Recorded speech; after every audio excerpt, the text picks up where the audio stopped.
नमस्कार दोस्तों, कथा मंच में आपका स्वागत है। कथा मंच में मैं आज आपके लिए लेकर आया हूँ राजस्थान, गुजरात और सिंध प्रांत की एक लोकप्रिय प्रेम कथा, जिसे हम मूमल महेंद्रा की कथा के नाम से जानते हैं।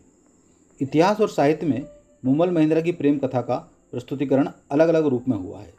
राजस्थानी के अलावा सिंधी और गुजराती भाषाओं में भी अलग अलग नामों और मूल कथानक में आंशिक फेरबदल के साथ मूमल महेंद्रा की प्रेम कथा लिखी गई है। इसके सभी संस्करणों में इसे एक दुखांत कथा बताया गया है, जिसमें इस प्रेमी युगल का मिलन नहीं हो पाता है। मरुअंचल मतलब राजस्थानी में जो सर्वाधिक प्रचलित कहानी है, उसके अनुसार महेंद्रा प्रतिदिन अमरकोट से ऊंट पर सवार होकर 100 कोस दूर लोदरवा में मूमल से मिलने के लिए उसके महल में आता था तथा भोर होने के पहले वापस अमरकोट पहुंच जाता था। एक दिन महेंद्रा ने मूमल को पुरुष वेश में उसकी सहेली के साथ देख लिया था, जिससे उसका मन मूमल के प्रति दुर्भावना से भर गया और फिर वह कभी लौटकर नहीं आया। कथाओं में मूमल को बहुत ही सुंदर, नवयौवना और महेंद्रा को बहुत ही आकर्षक, सुंदर और खूबसूरत बाकी जवान के रूप में प्रस्तुत किया गया है। आज मूमल महेंद्रा की जो कहानी मैं आपको सुना रहा हूँ, वह राजस्थान में सर्वाधिक लोकप्रिय है। तो चलिए शुरू करते हैं मूमल महेंद्रा की कहानी। विस्तार से मैं आपको सुनाता हूँ। अमरकोट के राणा विसलदेव सोला का पुत्र, जिसका नाम महेंद्रा था, एक बार राणा विसलदेव का दामाद हमीर जाडेजा अपने ससुराल आया हुआ था। दोनों जीजा सालों के बीच में बहुत अच्छी जमती थी। दोनों हम उम्र भी थे, तो दोनों साथ में शिकार करने चले गए। एक दिन शिकार करते समय एक हिरण का पीछा करते हुए वे लोदरवा राज्य की काक नदी के पास आ पहुंचे। हिरण अपनी जान बचाने के लिए काक नदी में कूद गया। दोनों ने सोचा कि बेचारा हिरण जल शरण में चला गया है, तो अब इसे नहीं मारना चाहिए, और दोनों ने हिरण का पीछा छोड़कर अन्य शिकार की तलाश करने लगे। महेंद्रा और हमीर जाडेजा शिकार की तलाश में नदी के किनारे किनारे चल रहे थे। तभी उन्हें नदी की दूसरी तरफ एक सुंदर बगीचा और उसमें बनी एक खूबसूरत झरोकेदार मेड़ी दिखाई दी। दोनों ने नदी पार की और बगीचे में प्रवेश कर गए। इस वीरानी जगह पर इतना सुंदर बाग देखकर, इतनी खूबसूरत मेड़ी देखकर दोनों चकित रह गए। उन्हें लगा कि यह कोई मायावी दुनिया है। उनकी आवाज़ें सुनकर मेड़ी में बैठी मूमल ने खिड़की से नीचे झांक कर देखा, तो उसे दो खूबसूरत बलशाली नौजवान दिखाई दिए। मूमल ने तुरंत अपनी दासी को बुलाकर कहा कि नीचे जाकर देखो कि ये कौन लोग हैं। शायद रास्ता भटक कर यहाँ पहुँचे हैं।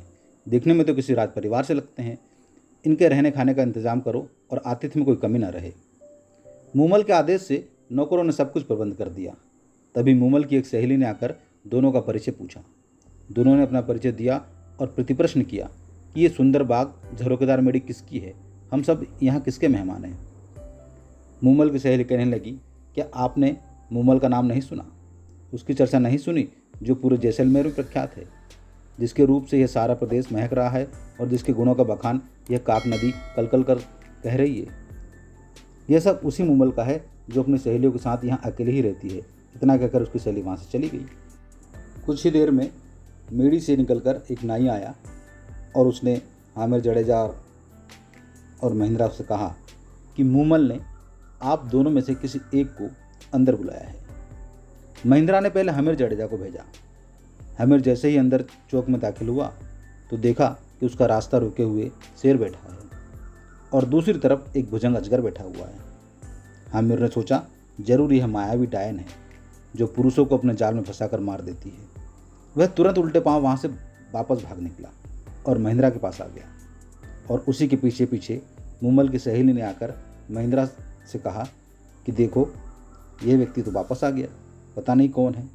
चलो, अब तुम चलो, तुम्हारी बारी है। महेंद्रा भी जैसे ही चौक में दाखिल हुआ और शेर और अजगर को देखा तो थोड़ा चकित हुआ, किंतु शीघ्र ही समझ गया कि मूमल ये परीक्षा ले रही है, और उसने अपने भाले से शेर और अजगर को छत विक्षत कर दिया। वो जो नकली थे। अगले चौक में पहुंचकर महेंद्रा देखता है कि पानी पूरे चौक में भरा हुआ है, लेकिन वहाँ भी वह बुद्धिमानी से काम लेता है और पैर डालने के पूर्व फर्श को भाले से ठोकता है। तो वह समझ जाता है कि यह पानी नहीं है, कांच का फर्श है। उस कांच के फर्श को पार करके सीढ़ियाँ चढ़कर जब वह मूमल के पास पहुँचता है तो मूमल का रूप देखकर महेंद्रा के मुंह से अनायास ही निकल पड़ा, न किसी मंदिर में ऐसी मूर्त होगी, न किसी राजा के रनवास में ऐसा रूप होगा। वह उसे ठगा सा देखता रह गया। दूसरी ओर मूमल ने भी महेंद्रा को देखते ही मन ही मन कहा कि आप ही आज मेरा सपनों का राजकुमार मुझे मिल गया है। दोनों ने सारी रात बैठकर अनेकों अनेक बातें की। बातों ही बातों में वे एक दूसरे को दिल बैठे और कब सुबह हो गई पता ही न चला। महिंद्रा का मूमल को छोड़कर जाने का मन तो नहीं हो रहा था, किंतु शीघ्र ही वह पुणे मिलने की बात कहकर महिंद्रा और हमीर ने मूमल से विदा ले ली। महिंद्रा अमरकोट पहुंचकर भी मूमल को भूल नहीं पा रहा था। उसका दिल किसी तरह वापस आने को कर रहा था। महिंद्रा अमरकोट पहुंचकर भी मूमल से मिलने के लिए बेचैन हो रहा था। फिर उसने अमरकोट के सबसे तेज चलने वाले ऊँट, जिसका नाम चीतल था, उसे बुलवाया और मूमल से मिलने के लिए चल दिया।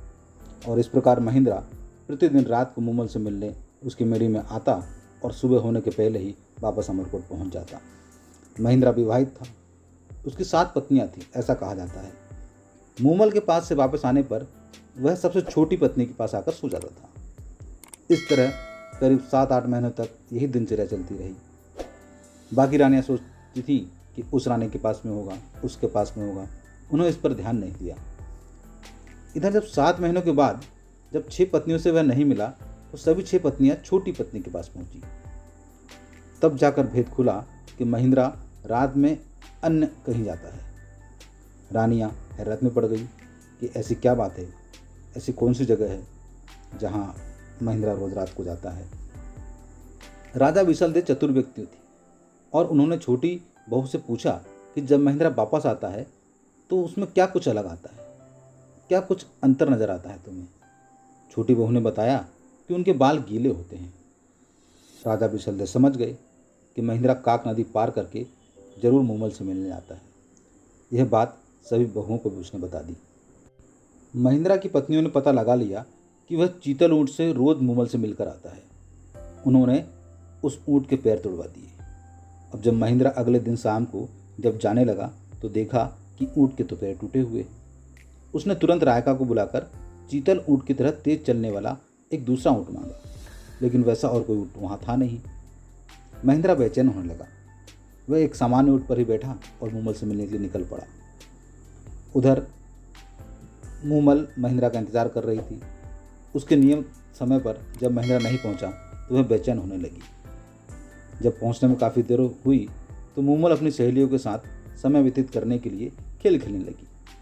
उसकी सहेलियों में एक ने उस दिन पुरुष वस्त्र धारण किए हुए थे, लड़कों के कपड़े पहने हुए थे। खेलते खेलते मूमल को कब नींद लग गई उसे पता भी न चला और उसकी वह सहेली जिसने पुरुष वस्त्र धारण किए हुए थे वह भी उसके साथ में सो गई। देर रात लगभग सुबह के समय जब महिंद्रा मूमल के पास पहुंचा तो किसी पुरुष के साथ मूमल को सोते देखकर उसको बहुत दुख हुआ। उसके हाथ का चाबुक वहीं गिर गया।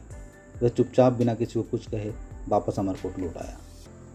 वह मन ही मन सोचता रहा कि जिस मूमल के लिए मैं प्राण तक निछावर करने को तैयार था वह मूमल ऐसी निकली, धिक्कार ऐसी औरत पर। सुबह उठकर जब मूमल ने महिंद्रा का चाबुक देखा तो वह समझ गई कि महिंद्रा आया था पर किसी बात से नाराज होकर मुझसे बिना मिले चला गया है। वह कई दिनों तक महिंद्रा का इंतजार करती रही। उसके वियोग में फीकी पड़ गई। उसने खाना पीना छोड़ दिया। उसकी कंचन की काया काली पड़ने लगी। उसने कई चिट्ठियां महिंद्रा को लिखी, लेकिन उसकी पत्नियों ने महिंद्रा तक उन चिट्ठियों को नहीं पहुंचने दिया। आखिरकार एक ढोली को उसने बुलाया और उसने महिंद्रा के पास उसे भेजा। ढोली ने जब मूमल की व्यथा कथा महिंद्रा से कही तो महिंद्रा ने संदेश भिजवाया कि कह देना मूमल से कि उस चरित्रहीन स्त्री से अब मेरा कोई वास्ता नहीं। मैंने उस रात उसका चरित्र देख लिया था। ढोली ने जब यह संदेश वापस आकर मूमल को सुनाया तो उसके पैरों तले जमीन खिसक गई। उसने सपने में भी नहीं सोचा था कि उस पर ऐसा कलंक लगेगा। महिंद्रा ने संदेश भिजवाने के बाद सोचा कि हो सकता है कि मुझसे ही कोई गलतफहमी हो गई हो और मूमल अपनी जगह सही हो। क्यों ना मूमल के प्रेम की परीक्षा ली जाए। उसने एक नाई के जरिए मूमल के पास एक संदेश पहुंचाया और संदेश में उसने यह खबर पहुंचाई कि रात्रि में सांप के काट लेने से महिंद्रा की मृत्यु हो गई। जब नाई वहां पहुंचा, मूमल ने पूछा कि क्या संदेश लेकर आए हो, क्योंकि पहली बार कोई संदेश महिंद्रा की तरफ से मूमल के पास पहुंचा था। नाई ने कहा कि महिंद्रा को रात्रि में नाग ने डस लिया है, जिससे उनकी मृत्यु हो गई है। और नाई के संदेश को सुनते ही मूमल गस खाकर जमीन पर गिर पड़ी और गिरते ही एक पंछी की भांति तड़पने लगी। मूमल ऐसी गिरी कि फिर वह कभी उठ न सकी। पल भर में ही जीव ने काया का साथ छोड़ दिया और मूमल एक लाश में तब्दील हो गई। इस प्रकार एक प्रेम कहानी अपने अधूरेपन के साथ में पूरी हो गई। तो दोस्तों, ये थी मूमल महेंद्रा की प्रेम कहानी। उम्मीद है आपको पसंद आई होगी। पसंद आई तो कृपया लाइक कर दीजिए और अगर आप मेरे चैनल पर पहली बार आए हैं तो चैनल को सब्सक्राइब जरूर कर दीजिए। मेरे साथ अंत तक जुड़े रहने के लिए धन्यवाद।